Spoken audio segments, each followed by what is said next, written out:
everyone, welcome back to my channel. Today's video we are going to be doing my March wrap up, so all the books I read for the month of March and my ratings and what I thought about them. So let's kind of get right into the video. I do want to put out two disclaimers. One is that I'm sorry if the video is a little bit dark, but my eyes are like really sensitive this morning. I don't know why, and so I had to make sure to not put the light as bright as I usually do. And also I want to say that I actually got into a little bit of a reading slump this month, and so hence why I might not have as many books. So yes. So the first book I picked up this month was The Passengers by John Mars.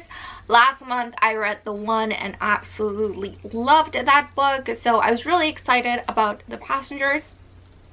This book, like most of John Mars' books, are set in the distant future where technology has kind of taken over society, I guess you can say. We are following 5 different people who get into these self-driving vehicles and they are abducted and they are being killed one by one. So the main idea of this book is really interesting. I was kind of felt like I was involved in the drama with some of these passengers.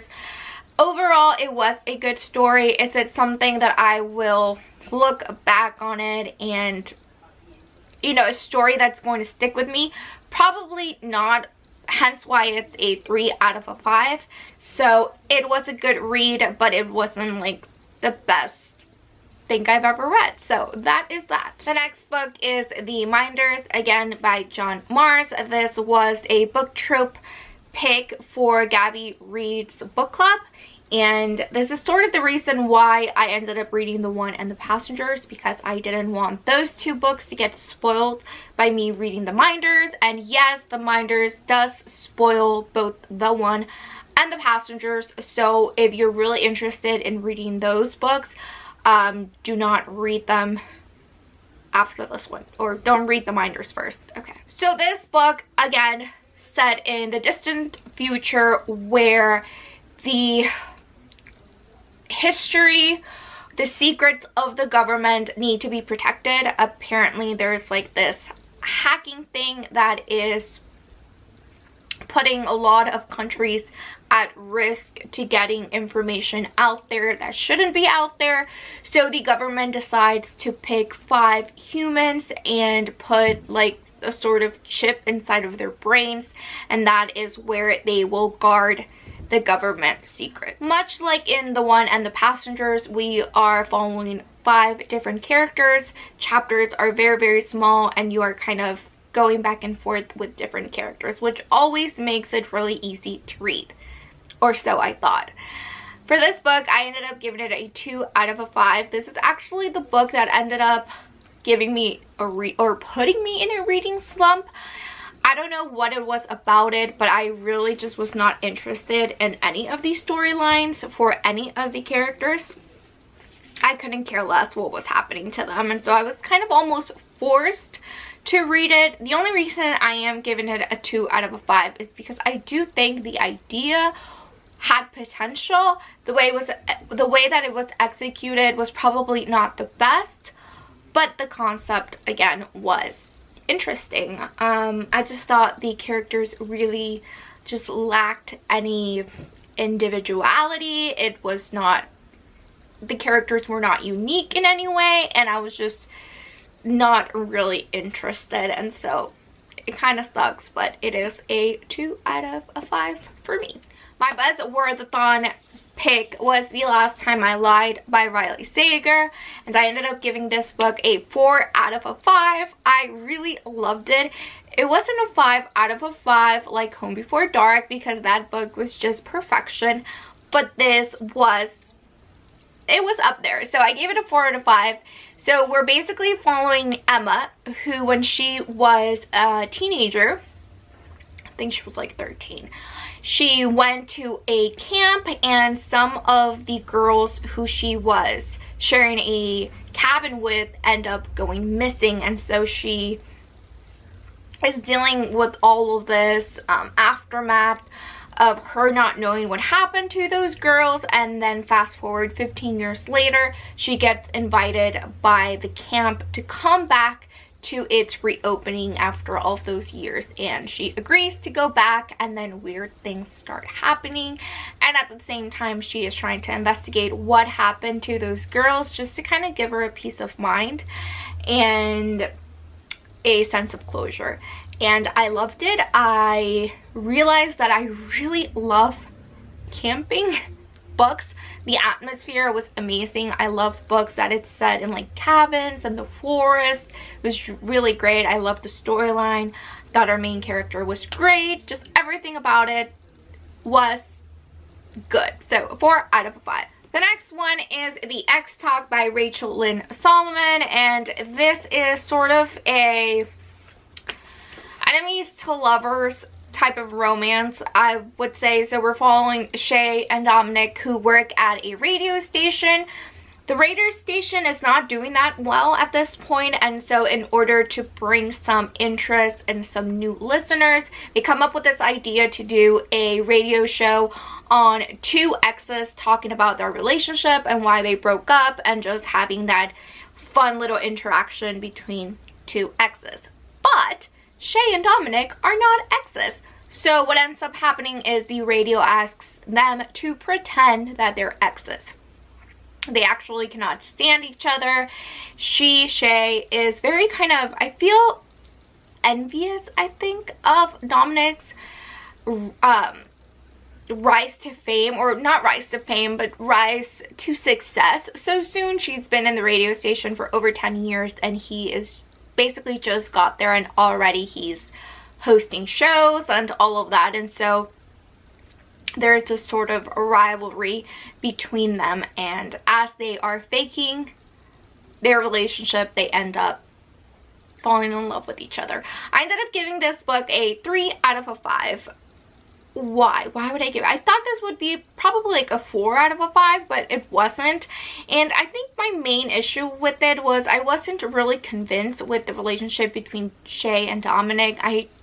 You know, sometimes when you're reading a book like this, you can sense some tension and some scenes that just make you feel all giddy and excited, and that's just not how I felt about this book at all. I did enjoy it. I thought it was good, but the relationship just didn't convince me, and there was no steaminess whatsoever. I think there was like one steamy scene, and that was about it. And the conclusion of the book as well was just not what I expected. So a 3 out of 5. It was still enjoyable, and I would recommend it, but it's not something that is like, oh my god. So yeah. Next up, I have The Initial Insult by Mindy McGinnis, and this is a YA thriller, mystery, whatever you want to call it. And this book is following two former best friends who have had issues since, okay, let me start that over again. We're following Tess and Felicity, who, like I said, are former best friends. One night, Tess's parents go missing. The only person that was with them was Felicity, and since then their relationship has kind of gone downhill because Tess's parents basically disappeared and Felicity has no answers.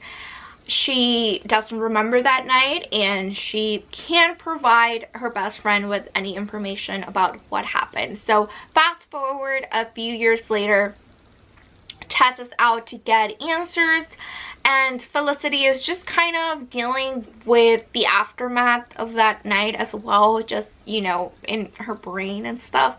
It's okay. I gave this book a 4 out of 5 just because I am interested in the thriller of it, or the mystery. It is a duology, so I didn't end up getting as many answers as I would like, but with that being said, I still enjoyed it, so I did give it a 4 out of 5. I will say there is certain chapters that are read in the perspective of a cat. I don't know about that, but the story itself was enjoyable. It read very quickly, and I do like it, and I am interested in what is happening next, so I'm definitely going to pick up the sequel to this, and this is by Mindy McGinnis. If I didn't say that, I am repeating it, and that is that.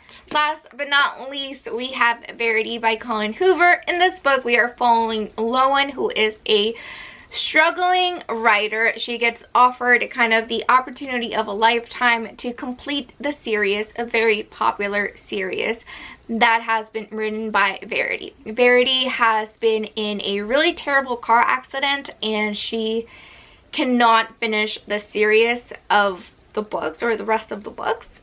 And so Loan ends up accepting, because again, she is struggling financially. She ends up basically not moving into Verity's house, but staying for a few days, and she finds a manuscript for an autobiography on Verity's life. She finds out a lot of things about this woman, and at the same time, she ends up falling in love with Verity's husband. And it's kind of a, I want to say like a romance thriller, like a dark romance thriller is what it feels to me. I absolutely loved it. It is a 5 out of 5. Loved it.